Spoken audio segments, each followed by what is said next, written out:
Gandang araw sa inyo lahat. Ito na naman kami. Sasamahan ko pala siya at bibili siya ng ilalagay niya sa sasakyan niya para di masira. Kasi matagal siya makabalik. So, bibili kami ng ilalagay niya para di masira ang makina. Ayan mga idol. Pupunta na kami sa hardware. Hindi ako marunong magsalita kaya ayan. Kasi kailangan niya lagyan kasi medyo matagal-tagal ata siya makabalik. Ayan mga idol, medyo mahina, ewan ko bakit mahina yung boses ko, no? Ayan, baka na kami. So, ang sabi niya sa akin, medyo matagalan daw siya. Ang sabi ko naman, paandarin ko na lang kada umaga. Sabi niya, wag na kasi bibili ako ng gamot. O, sige, sabi ko, samahan kita. Kasi baka may iba pang kasama dun. Joke lang. Ayan mga idol. So, yan, yung lagi niyang sinasabi na daw, kasi ilalagay nga niya sa loob ng tindahan.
Yan, ginawa na namin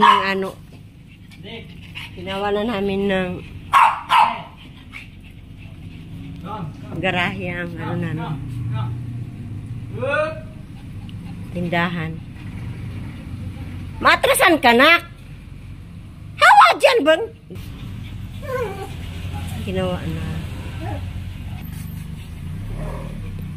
Kasya din.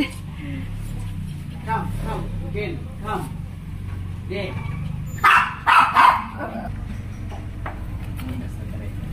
Hey.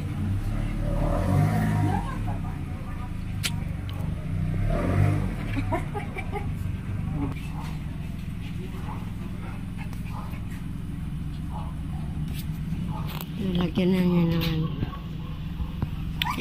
Diyan na lahat yan. O, mga repito yan. Pinaghalo-halo na dito sa loob. Kasi, ayan. O, diba? Hindi maayos-ayos Hindi malagay ang pag... Okay! Sige pa!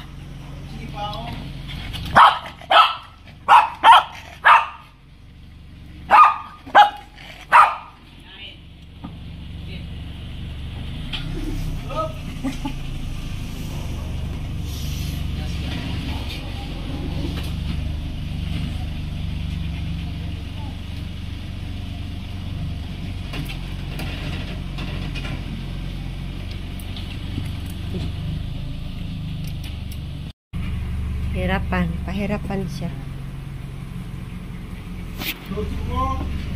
Tanawa ko nun, dito.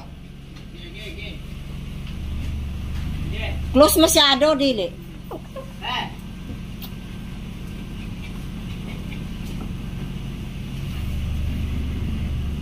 Okay.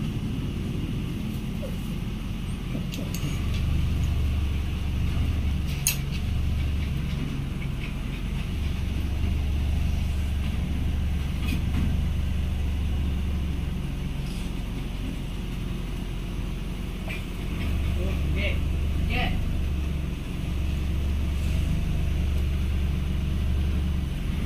Wala na, sikip na.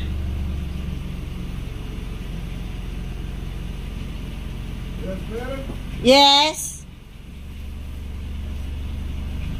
Sarap diretso. Move muna siya kasi nalagyan pa niya ng tubig. Yung para di masira ng ilang buwan. Yan na, kunti na lang yung ano namin. Space. Bibili muna siya ng gamot sa ano para kahit i-stack niya ng ilang buwan, di masisira siya.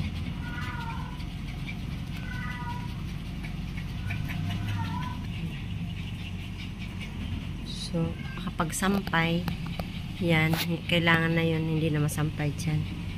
Yan. Tanggalin namin yan, lahat. Yan dyan, tatanggalin yan. Yan. Kasi hindi na namin maabot. So, dito na lang.